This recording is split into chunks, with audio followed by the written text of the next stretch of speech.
தரையில் சிந்திய தண்ணீர் எந்த உதவியும் இல்லாமல் தானாகவே வளைந்து நெளிந்து நகர்ந்து ஒரு ரூபிக்ஸ் கியூபை சால்வ் செய்தால் எப்படி இருக்கும்? இதை நீங்கள் கொஞ்சம் கற்பனை செய்து பாருங்கள். அதை கேட்கவே ரொம்ப ஆச்சரியமாக இருக்கிறது. நடைமுறையில் அது சாத்தியமே இல்லை என்றுதான் தோன்றும். ஆமாம். ஆனால் 2010 ஜப்பானில் நடந்த ஒரு பரிசோதனை ஏறக்குறைய இப்படிப்பட்ட ஒரு கற்பனை கேட்டாத ஆச்சரியத்தைத்தான் உலகிற்கு நிரூபித்து காட்டியது. நிச்சயமாக அந்த பரிசோதனை அறிவியல் உலகத்தையே கொஞ்சம் அதிர வைத்ததென்றுதான் சொல்ல வேண்டும். ஆமாம். மூளை நரம்பு மண்டலம் என எதுவுமே இல்லாத ஒரு ஒற்றை செல் உயிரியான ஸ்லைம் மோல்ட் பல தசாப்தங்களாக உலகின் மிகச்சிறந்த பொறியாளர்கள் மூளையை கசக்கி உருவாக்கிய டோக்கியோ நகரத்தின் மிகச் சிக்கலான ரயில்வே வரைபடத்தை வெறும் 26 மணி நேரத்தில் அப்படியே துல்லியமாக உருவாக்கியது. அது சாதாரண விஷயமில்ல. ஒரு மூளையற்ற உயிரி இவ்வளவு பெரிய கணக்கீட்டை எப்படி செய்தது என்பதுதான் மிகப்பெரிய கேள்வி. சரியாக சொன்னீர்கள். இது எப்படி சாத்தியம்? நாம் இதுவரை நம்பிக்கொண்டிருந்த பிரபஞ்சம், நமது மூளை, நமது உணர்வுகள் இவையெல்லாம் உண்மையில் எப்படி இயங்குகின்றன என்பதை புரட்டி போடப் போகும் ஒரு ஆழமான அலசலில்தான் இன்று நாம் நுழையப் போகிறோம். பியாண்ட் மைண்ட் சேனலில் வெளியான you are not alone in the room என்ற காணொளியின் தரவுகளை வைத்து இதை பற்றி விரிவாக பேசப் போகிறோம். கண்டிப்பா. அந்த ஜப்பான் பரிசோதனையின் பின்னணியில் இருக்கும் அறிவியல்தான் நமது ஒட்டுமொத்த தேடலுக்கான தொடக்கப் புள்ளியே. ஹொக்கைடோ பல்கலைக்கழக ஆராய்ச்சியாளர்கள் ஃபைசரம் பாலிசெஃபலம் என்ற அந்த ஸ்லைம் மோல்டவைக்கு ஒரு சோதனையை வடிவமைத்தார்கள். அதாவது பார்த்ததற்கு மஞ்சள் நிறத்தில் பிசுபிசுப்பான ஒரு பசை போல இருக்கும் அந்த உயிரி, சரியா? அதேதான். இந்த உயிருக்கு நியூரான் கிடையாது, எந்தவிதமான சிந்திக்கும் உறுப்பும் கிடையாது. இது அழுகும் மரக்கட்டைகளில் வாழக்கூடிய ஒரு எளிய ஒற்றை செல் உயிரி. ஒரு நிமிடம் இருங்கள். மூளையே இல்லாத ஒன்றை வைத்து அவர்கள் எப்படி டோக்கியோ ரயில்வே வரைபடத்தை உருவாக்க முடியும்? டோக்கியோ நகரம் என்பது பல லட்சம் மக்கள் பயணிக்கும் ஒரு சிக்கலான வலைப்பின்னலாச்சு. அங்கேதான் அவர்கள் ஒரு பெரிய தந்திரம் செய்தார்கள். ஒரு பெரிய தட்டில் டோக்கியோ நகரத்தை சுற்றியுள்ள முக்கிய ரயில் நிலையங்கள் எங்கெல்லாம் இருக்கிறதோ அதே அமைப்பில் ஓட்ஸ் செதில்களை உணவாக வைத்தார்கள். ஓஹோ, அந்த உணவை வைத்து சோதனை செய்தார்களா? ஆமாம். பின்னர் அந்த வரைபடத்தின் மையத்தில், அதாவது டோக்கியோ சென்ட்ரல் ஸ்டேஷன் இருக்கும் இடத்தில் அந்த ஸ்லைம் மோல்டை வைத்துவிட்டு என்ன நடக்கிறது என்று கேமரா மூலம் பதிவு செய்தார்கள். எனக்கு தெரிஞ்சு ஒரு மூளையற்ற பசை என்ன செய்யும்? உணவின் வாசனையை மோப்பம் பிடித்து தட்டு முழுவதும் ஒரு பூஞ்சை மாதிரி கண்மூடித்தனமாக பரவி எல்லாவற்றையும் ஆக்கிரமித்திருக்கும், அப்படிதானே? ஆரம்பத்தில் அது அப்படிதான் செய்தது. முதல் சில மணி நேரங்களில் அது உணவை தேடி எல்லா திசைகளிலும் கிளைகளை பரப்பியது. ஆனால் உண்மையான மேஜிக் அதன் பிறகுதான் தொடங்கியது. அட, என்ன நடந்தது? அது எல்லா இடங்களிலும் பரவிய பிறகு ஒரு மிகச்சிறந்த சிஸ்டம் ஆர்கிடெக்ட் போல செயல்பட ஆரம்பித்தது. எந்த பாதைகளெல்லாம் சுழல் பாதைகளாக, அதாவது டெட்டன்ஸாக இருக்கிறதோ அவற்றை துண்டித்தது. அப்படியா? தேவையில்லாத பாதைகளை அதுவே துண்டித்து விட்டதா? ஆமாம். 2 உணவு புள்ளிகளுக்கிடையே எந்த பாதை மிக குறைவான தூரத்தை கொண்டிருக்கிறதோ அதை மட்டும் தடிமனாக்கியது. கொஞ்சம் பொறுங்க. மூளை இல்லாத ஒன்றுக்கு இது தேவையற்ற பாதை, இதை நாம் துண்டிக்க வேண்டும் என்று எப்படி தெரியும்? அதற்கு ஞாபக சக்தி எப்படி வரும்? அதற்கான மெக்கானிசம் மிகவும் சுவாரஸ்யமானது. இந்த ஸ்லைம் மோல்டு நகர்ந்து செல்லும் இடங்களிலெல்லாம் ஒரு வகையான ரசாயன தடத்தை விட்டுச் செல்கிறது. ஓ, ஒரு மார்க்கர் மாதிரி செயல்படுகிறதா? சரியாக பிடித்தீர்கள். இது ஒரு வகையான வெளிப்புற நினைவகமாக செயல்படுகிறது. அதாவது, இந்த இடத்தில் நான் ஏற்கனவே வந்துவிட்டேன், இங்கே உணவு இல்லை என்பதை அந்த ரசாயனம் அதற்குச் சொல்கிறது. ஆஹா, அதனால் அந்த பாதையை அழித்துவிட்டு தனது ஆற்றலை வேறொரு பயனுள்ள பாதைக்கு திருப்புகிறது இல்லையா? ஆமாம். சரியாக 26 மணி நேரம் கழித்து ஆராய்ச்சியாளர்கள் பார்த்தபோது பல தசாப்தங்களாக இன்ஜினியர்கள் திட்டமிட்டு உருவாக்கிய டோக்கியோ ரயில்வே வரைபடமும் இந்த ஸ்லைம் மோல்டு உருவாக்கிய வலைப்பின்னலும் அப்படியே அச்சசலாக பொருந்திப் போனது. உண்மையிலே வியப்பாக இருக்கிறது. அது மட்டுமல்ல, சொல்லப்போனால் சிற்சில இடங்களில் இன்ஜினியர்களின் வடிவமைப்பை விட இது அதிக திறனுள்ள மாற்றுப்பாதையை கண்டுபிடித்திருந்தது. இது மூளை என்பதுதான் நுண்ணறிவின் பிறப்பிடம் என்ற நமது நம்பிக்கையை சுக்குநூறாக உடைக்கிறது. ஒரு மஞ்சள் நிற பசைக்கு ஒரு சிக்கலான வலைப்பின்னலை ஆப்டிமைஸ் செய்ய தெரிஞ்சிருக்கிறது என்றால், நுண்ணறிவு என்பது மூளையிலிருந்துதான் வரவேண்டும் என்ற அவசியம் இல்லையோ? ஆமா, இந்த ஸ்லைம் மோல்டு அறிவியலாளர்கள் மத்தியில் ஒரு மிகப்பெரிய கேள்வியை எழுப்பியது. பிரபஞ்சம் என்பது உயிரற்ற அணுக்களால் ஆனது.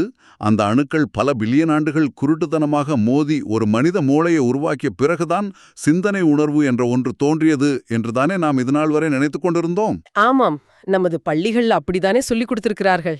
அந்த அடிப்படை புரிதலையே இது கேள்விக்குள்ளாக்குகிறது. அப்படி பார்த்தால் நாம் மனித மூளையை பற்றி பெருமையாக பேசுவதெல்லாம் கொஞ்சம் ஓவர்தானோ என்று தோன்றுகிறது. ஒரு ஸ்லைம் மோல்டுக்கு மூளை இல்லாமலேயே இவ்வளவு புத்திசாலித்தனம் இருக்கிறது என்றால் மனித மூளைக்குள் நடக்கும் அந்த பிரம்மாண்டமான செயல்பாடுகள் உண்மையில் எதற்காக? மூளைக்கும் நமது உணர்வுகளுக்கும் என்ன சம்பந்தம்? இந்த இடத்தில்தான் 1994 அரிசோனாவின் டியூசனில் நடந்த நரம்பியல் நிபுணர்கள் மாநாட்டிற்குச் செல்ல வேண்டும். அங்கு டேவிட் சால்மர்ஸ் என்ற ஆஸ்திரேலிய தத்துவவாதி ஒரு பெரும் குண்டை தூக்கி போட்டார். அவர் என்ன அப்படி சொல்லிவிட்டார்? அதை அவர் நனவு நிலை குறித்த கடினமான சிக்கல் என்று அழைத்தார். Hard problem of consciousness. கடினமான சிக்கல் என்றால் என்ன? அறிவியல் எத்தனையோ கடினமான விஷயங்களை கண்டுபிடித்திருக்கிறதே. சால்மர்ஸ் அதை 2 வகையாக பிரிக்கிறார்: எளிதான சிக்கல்கள் மற்றும் கடினமான சிக்கல்.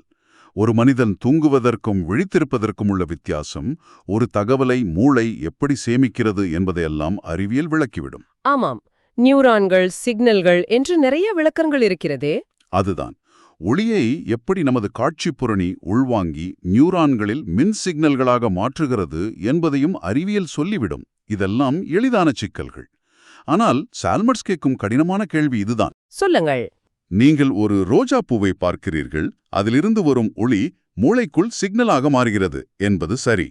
ஆனால் அந்த சிவப்பு நிறத்தை பார்க்கும்போது உங்களுக்குள் ஒரு உணர்வு ஏற்படுகிறதே, அது எப்படி நடக்கிறது? நீங்கள் சொல்வது புரிகிறது. ஒரு கேமரா ஒளியை பதிவு செய்கிறது, ஆனால் அதற்கு தான் பார்ப்பதாக எந்த உணர்வும் இல்லை. சரியாக சொன்னீர்கள். ஒரு தெர்மோஸ்டாட் கருவிக்கு அறையில் வெப்பம் எவ்வளவு என்று தெரியும், ஆனால் அதற்கு எனக்கு குளிர்கிறது என்றோ எனக்கு வேர்க்கிறது என்றோ எந்த அனுபவமும் இல்லை. அப்படியென்றால் சதை மற்றும் இரத்தத்தாலான நமது மூளைக்கு மட்டும் அந்த உணர்வு எங்கிருந்து வருகிறது? அதுதான் அந்த கடினமான சிக்கல். முற்றிலும் உயிரற்ற உணர்வற்ற அணுக்களின் கூட்டமைப்பான மூளைக்குள் எப்படி ஒரு உள் உலகம் உருவாக முடியும் என்பதை எந்த அறிவியலாலும் விளக்க முடியவில்லை. எனக்கு இதில் ஒரு விஷயம் இடிக்கிறது. அதாவது பல எளிய விஷயங்கள் ஒன்று சேரும்போது ஒரு முற்றிலும் புதிய பண்பு உருவாவது இயற்கையானதுதானே? எந்த மாதிரி சொல்கிறீர்கள்? உதாரணமாக, ஹைட்ரஜன் வாயுவையும் ஆக்சிஜன் வாயுவையும் சேர்த்தால் தண்ணீர் கிடைக்கிறது. 2 வாயுக்களுக்கும் ஈரப்பதம் என்ற பண்பு கிடையாது. ஆனால் அவை சேரும்போது ஈரப்பதம் என்ற புதிய பண்பு உருவாகிறதே. அதுபோல பல பில்லியன் நியூரான்கள் ஒன்று சேரும்போது நனவு நிலை என்ற புதிய பண்பு தானாகவே உருவாகிவிடாதா? இது அறிவியலாளர்கள் பலரும் முன்வைக்கும் வாதம்தான். ஆனால் இங்கிலாந்தின் டெர்ஹாம் பல்கலைக்கழகத்தைச் சேர்ந்த தத்துவவாதி பிலிப் கோஃப் இதை மிக அழகாக முறியடிக்கிறார். அவர் என்ன சொல்கிறார்? நீங்கள் 1 பில்லியன் மணல் துகள்களை ஒன்றன் மேல் ஒன்றாக அடுக்கிக் கொண்டே போனால் ஒரு மலை உருவாகும். ஆனால் எந்த புள்ளியிலும் அந்த மணல் குவியல் மகிழ்ச்சியாக இருக்கப் போவதில்லை என்கிறார் அவர். அட, அது உண்மைதான். மணலுக்கு எப்படி சந்தோஷம் வரும்? நீங்கள் 0ஐ 1 பில்லியன் முறை பெருக்கினாலும் விடை 0 தான். ஹைட்ரஜனும் ஆக்சிஜனும் சேரும்போது ஈரப்பதம் உருவாவது பௌதீக ரீதியான மாற்றம். ஆனால் பௌதீகமான அணுக்களிலிருந்து முற்றிலும் பௌதீகமற்ற உணர்வு தோன்றுவது சாத்தியமே இல்லை என்கிறார் கோஃப். அப்படியென்றால் இந்த உணர்வு, அதாவது கான்ஷியஸ்னஸ், எங்கிருந்துதான் வருகிறது? ஏதோ ஒரு இடத்திலிருந்து வரவேண்டுமே. பான்சைக்கிசம் என்ற தத்துவ கோட்பாட்டில் இதற்கு விடை இருக்கிறது. இது என்ன சொல்கிறதென்றால், நனவு நிலை என்பது மூளை உருவாக்கும் ஒரு பொருள் அல்ல. பின்னே அது என்ன? அது நிறை மின்னூட்டம் போல இந்த பிரபஞ்சத்தின் அடிப்படை பண்புகளில் ஒன்று. பிரபஞ்சத்தில் உள்ள ஒவ்வொரு துகளிலும் நனவு நிலை என்பது ஏதோ ஒரு அளவில் இருந்து கொண்டே இருக்கிறது. இருங்கள். இதை நம்புவது கொஞ்சம் கஷ்டமாக இருக்கிறது. எல்லாவற்றிலும் உணர்வு இருக்கிறது என்றால் இது எப்படி அறிவியலுக்கு தெரியாமல் போனது? இத்தனை பெரிய மைக்ரோஸ்கோப்புகளை வைத்து அணுவை பிளந்து பார்த்த விஞ்ஞானிகளுக்கு அதனுள் இருக்கும் உணர்வு ஏன் கண்ணுக்கு தெரியவில்லை? அதற்கும் ஒரு வரலாற்று பின்னணி இருக்கிறது. பிலிப் கோஃப் தனது கெலிலியோஸ் எரர் என்ற புத்தகத்தில் இதற்கான காரணத்தை தேடுகிறார். 1620களில் கெலிலியோ கெலிலி நவீன அறிவியலை உருவாக்கும்போது ஒரு பெரும் பிழையே செய்தார். கலிலேயோ என்ன பிழை செய்தார்? ஒரு பொருளைப் பற்றி படிக்க வேண்டுமென்றால் அளவிடக்கூடிய விஷயங்களை மட்டுமே அறிவியல் எடுத்துக்கொள்ள வேண்டும் என்றார். அதாவது ஒரு பொருளின் நிறை, அதன் வேகம், அதன் அளவு ஆகியவற்றை கணக்கில் எடுத்துக்கொண்டார். சரி, அது சரியான அணுகுமுறைதானே? பொருள் சார்ந்த விஷயங்களுக்கு அது சரி. ஆனால் அளவிட முடியாத விஷயங்களான நிறம், வாசனை, அதை அனுபவிக்கும் உணர்வு ஆகிய அனைத்தையும் அறிவியலிலிருந்து ஒதுக்கிவிட்டார். ஓஹோ, அவையெல்லாம் அளக்க முடியாது என்பதாலா? ஆமாம், இவையெல்லாம் மனிதனின் ஆன்மா சம்பந்தப்பட்டவை, அறிவியலுக்கு அப்பாற்பட்டவை என்று கூறிவிட்டார். அப்படி நனவு நிலையை திட்டமிட்டு அறிவியலுக்கு வெளியே தள்ளிவிட்டு இப்போது 400 ஆண்டுகள் கழித்து அறிவியலுக்குள் நனவு நிலையை காணவில்லையே என்று நாம் தேடிக்கொண்டிருப்பது எவ்வளவு பெரிய முரண்பாடு. அட, தன்னிடம் இருக்கும் தராசால் அளக்க முடியாது என்பதற்காக பொருளே இல்லை என்று கலீலியோ சொல்லிவிட்டார். கேட்கவே விசித்திரமாக இருக்கிறது. ஆனால் ஒரு கேள்வி வருகிறது. மூளை நனவு நிலையை உருவாக்கவில்லை என்றால் மூளையின் வேலைதான் என்ன? பிலிப் கோஃப் அதற்கொரு அற்புதமான ஒப்பீட்டை சொல்கிறார். நமது மூளை என்பது நனவு நிலையை உருவாக்கும் ஜெனரேட்டர் அல்ல. அது பிரபஞ்சத்தில் ஏற்கனவே இருக்கின்ற நனவு நிலையை எடுத்து ஒருமுகப்படுத்தும் ஒரு லென்ஸ் மட்டுமே. மூளை ஒரு லென்ஸ். இது யோசிக்கவே சிலிர்ப்பாக இருக்கிறது. ஆனால் எல்லாவற்றிலும் நனவு நிலை இருக்கிறது, அனைத்தும் உணர்வு உள்ளவை என்றால் எனக்கு முன்னால் இருக்கும் இந்த மரமேசையோ அல்லது வெளியில் இருக்கும் ஒரு பாறையோ ஏன் என்னுடன் பேசுவதில்லை? நியாயமான கேள்வி. அவை ஏன் எனக்கு முற்றிலும் உயிரற்ற ஒரு கல் போல தெரிகின்றன? இது ஒரு முரண்பாடு இல்லையா? ஆன அறிவியல் விளக்கம் இருக்கிறது. கலிபோர்னியா பல்கலைக்கழகத்தின் அறிவாற்றல் விஞ்ஞானி டொனால்ட் ஹாஃப்மன் கடந்த 20 ஆண்டுகளாக ஒரு சிமுலேஷன் ஆராய்ச்சி செய்து வருகிறார். பரிணாம வளர்ச்சி பற்றிய ஆராய்ச்சியா?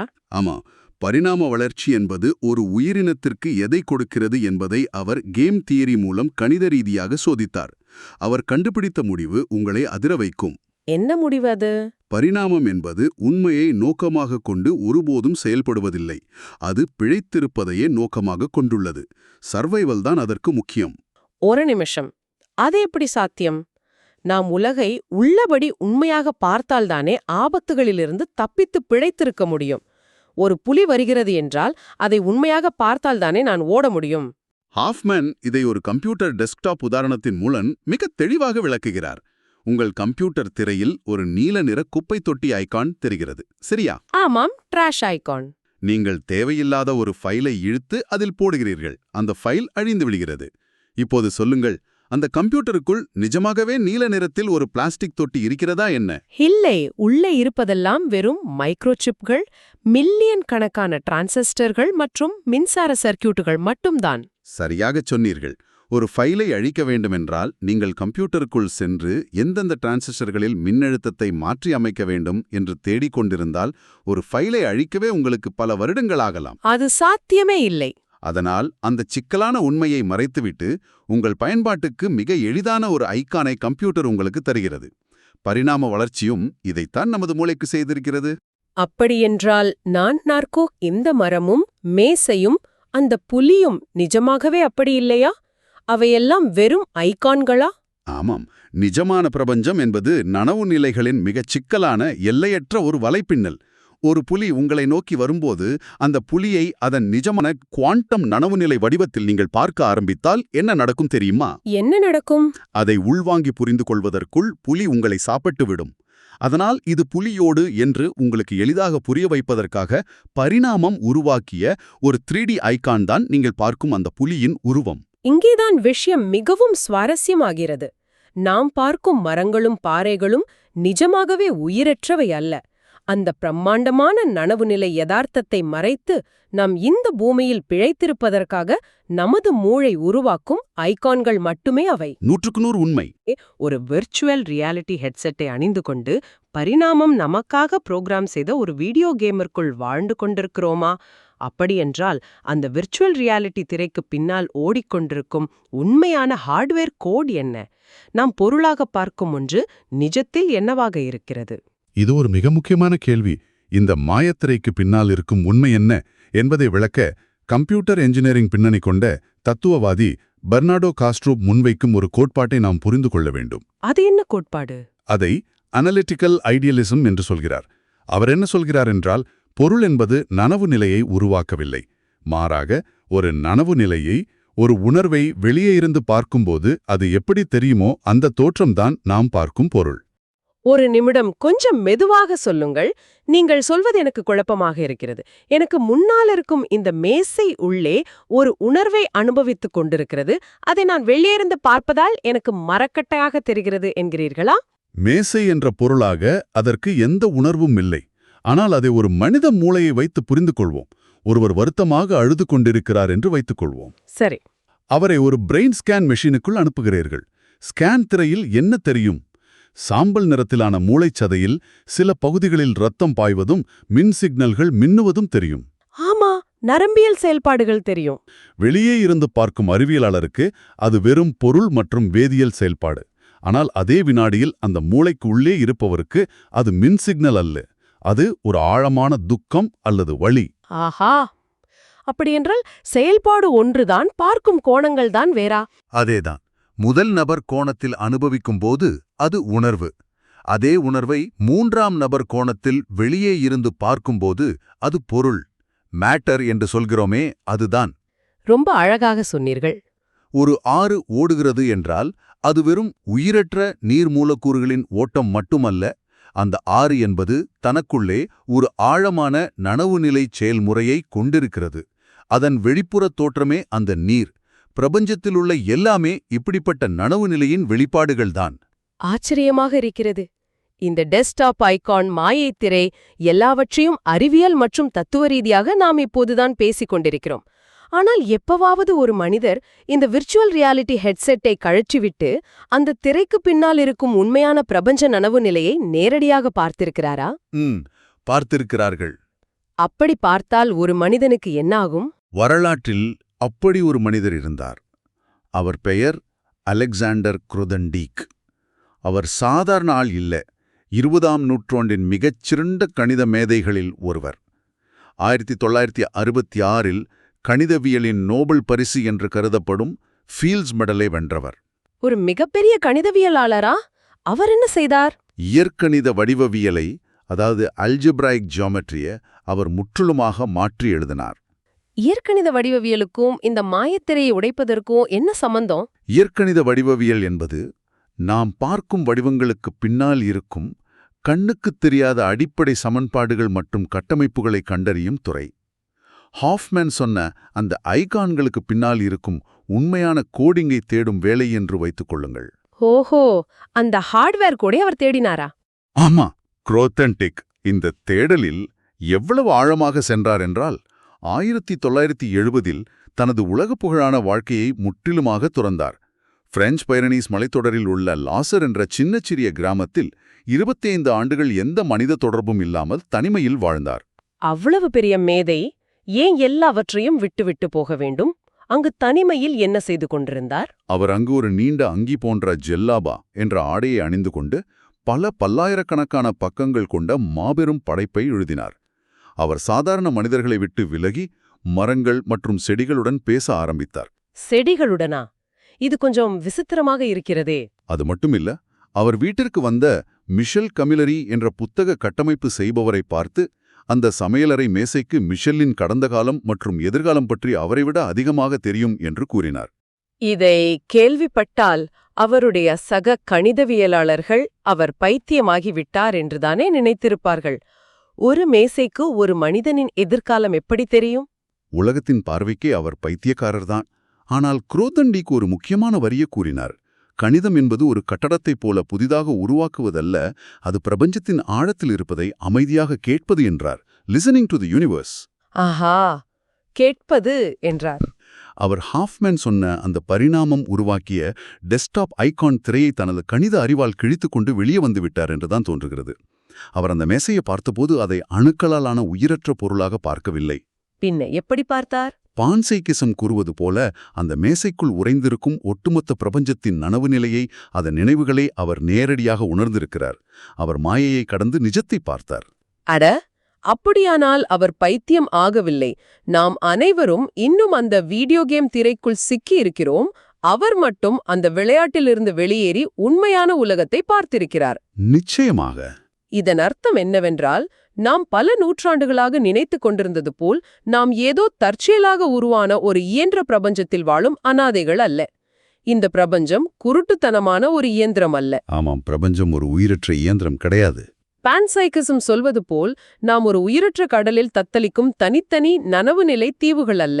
நாம் முடிவற்ற நனவுநிலை என்ற மாபெரும் நதியில் தற்காலிகமாக உருவான ஒரு சுழல். அந்த சுழல் தன்னை தனி என்று நினைத்துக் கொள்கிறது. ஆனால் அது நதியின் ஒரு பகுதிதான், இல்லையா? மிகச்சரியாக சொன்னீர்கள். நாம் பிரபஞ்சத்திலிருந்து தனித்து நிற்கவில்லை. இந்த பிரபஞ்சம் தன்னைத்தானே உணர்ந்து கொள்வதற்கும் தன் அழகை தானே ரசிப்பதற்குமான ஒரு கருவியாகவே நாம் உருவாகியிருக்கிறோம். இதை கேட்கும் போதே சிலிர்ப்பாக இருக்கிறது. இதை இப்போது கேட்டுக்கொண்டிருக்கும் உங்களுக்கு சொல்கிறேன். இப்போது உங்கள் அறையைச் சுற்றி பாருங்கள். அந்த சுவர்கள், உங்கள் மேசையின் மரம், உங்கள் கையில் நீங்கள் பிடித்துள்ள ஸ்மார்ட் போனின் கண்ணாடி மற்றும் உலோகம் ஆகியவற்றை பாருங்கள். நீங்கள் இந்த அறையில் தனியாக இல்லை. ஆமாம், அந்த அறையும் உங்களை உணர்ந்து கொண்டிருக்கலாம். அந்த அறையும் ஏதோ ஒரு ஆழமான மட்டத்தில் உங்களை அமைதியாக உணர்ந்து கொண்டிருக்கலாம். இந்த ஒட்டுமொத்த பிரபஞ்சமே விழித்திருக்கிறது. கடைசியாக உங்களை ஒரு கேள்வியோடு சிந்திக்க விட்டுச் செல்கிறோம். பிலிப் கோஃப் சொன்ன அந்த லென்ஸ் உதாரணத்தை நினைத்து பாருங்கள். மூளை ஒரு லென்ஸ் என்ற உதாரணம். ஆமாம், நமது மூளை நனவு நிலையை உருவாக்கும் இயந்திரம் அல்ல. அது பிரபஞ்சத்தில் ஏற்கனவே பரவியிருக்கும் முடிவற்ற நனவு நிலையை குவிக்கும் ஒரு லென்ஸ் மட்டுமே என்றால், என்றாவது ஒரு நாள் நமது உடலும் மூளையும் அழியும்போது அந்த லென்ஸ் உடைகிறதே தவிர அதற்குள் பாய்ந்த ஒளி மறைவதில்லை அல்லவா? அப்படி மூளை என்ற லென்ஸ் உடையும்போது அதற்குள் இத்தனை காலமாக பட்டு தெரித்த நான் என்ற அந்த தனித்துவமான உணர்வு மீண்டும் அந்த எல்லையற்ற பிரபஞ்ச நதியோட்டத்தோடு ஒன்றாக கலந்து விடுமா? இந்த ஒரு கேள்வியைப் பற்றி இன்று முழுவதும் சிந்தித்துப் பாருங்கள். அடுத்த ஆழமான அலசலில் உங்களை சந்திக்கும் வரை உங்களிடமிருந்து விடைபெறுகிறோம்.